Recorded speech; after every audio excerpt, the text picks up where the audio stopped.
Hi friends, welcome to Life Simplified and my name is Abhishek. Today I'll be talking about a controversial Indian guru whose name is Osho Rajneesh. So a few days ago I watched a web series which is a documentary which was made on his life and also his assistant Ma Anand Shila. So, why am I talking about this? Because when I was starting my spiritual journey, I used to watch a lot of videos of spiritual gurus, mystic gurus. So, I also watched a few videos regarding Osho. And I also read about him, and I found him a really revolutionary guru.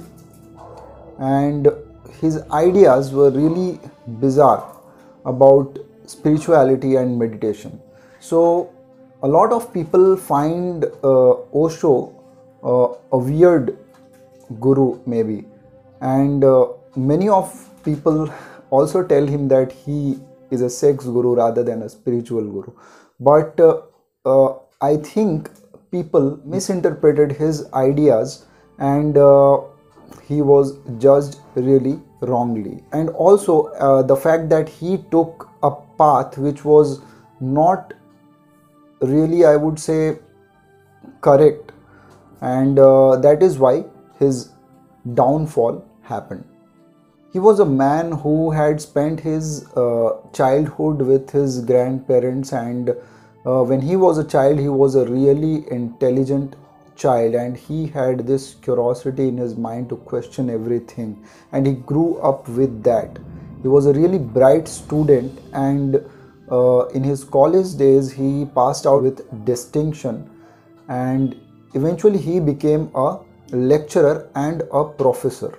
So when he became a lecturer, his following really grew, and people started following him due to his rebellious and revolutionary speeches. So let's talk about this documentary which is on Netflix right now, and you can also watch it if you want.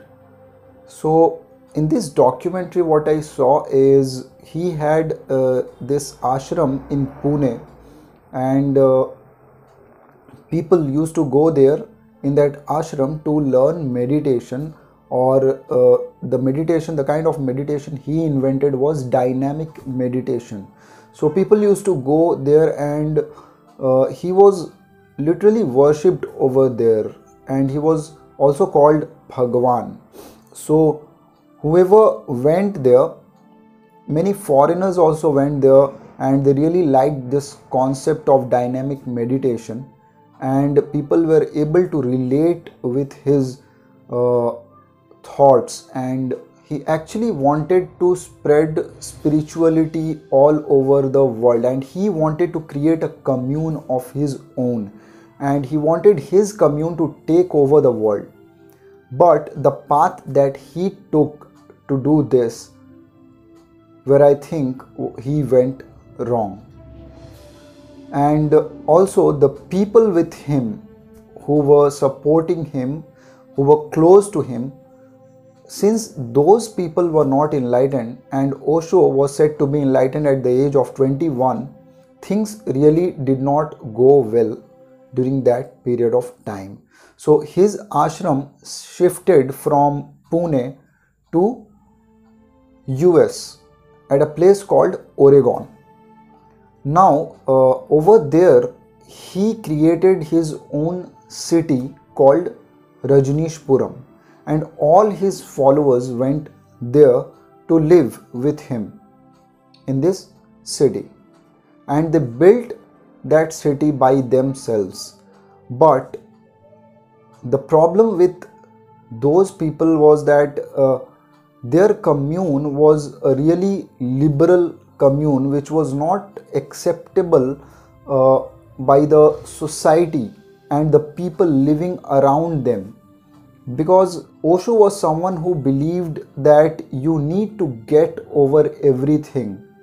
Like, if you want to feel like having sex, you can have it with anybody, and you need to get over it, and then you can progress in spirituality, but his idea, this idea of his was really bizarre to people over there, and they were like taken aback when this commune shifted over there, and they were really afraid because they wanted to celebrate life so much that they forgot about spirituality and all those things, that they forgot that they need to progress in their spiritual path, and there was actually nobody at that time to guide them to a proper spiritual path, because when Osho went there, he went silent and he did not speak to anyone, not even his secretary. Due to his silence, the people who were managing everything, they took advantage, and the commune really went in a wrong direction. The government over there did not like this, and they started taking steps against this commune. So the person who played a really important role in building up this commune was Ma Anand Shila. So this lady was Osho's personal secretary, but she was so aggressive in her nature that the way she countered the press and the government was really aggressive, and the government did not like it. She actually used to say that she is doing everything for Bhagwan, who was Osho, but what I think is she actually did whatever she wanted, and it was really not Osho's idea. And when things went wrong, she and her people fled away from there, and Osho was left alone in this Rajneeshpuram city, and the government got hold of him. And since the government got hold of him, they put many charges against him, and they said to him that you will have to go to jail due to the things that were done by his people and his commune. Osho did not know that the people whom he trusted can betray him like that, and that is why he accepted government's offer that if you will go from US and if you will go from this city, will not put any charges on you and will set you free to go. And he accepted, and he was deported to India. After he was deported to India, there were few followers of him who came back to India, and at the age of 58 or 60, I believe, he died. But his death, a lot of people say his death was natural, and a lot say that it was not natural and he was poisoned or drugged or something. What I believe is that I think he was poisoned and he died in that manner. So the conclusion of this documentary and his life, what I think was, see, if you are pursuing a spiritual journey, it is your journey alone. If people want to come with you, let them come. Teach the things that you have learned by yourself, but don't try to impose any of your ideas on people, because then people who don't understand spirituality or who don't know the difference between right and wrong, they can get you in trouble. So that is what happened with Osho. He was not able to control the commune that he created, and that was the reason for his downfall.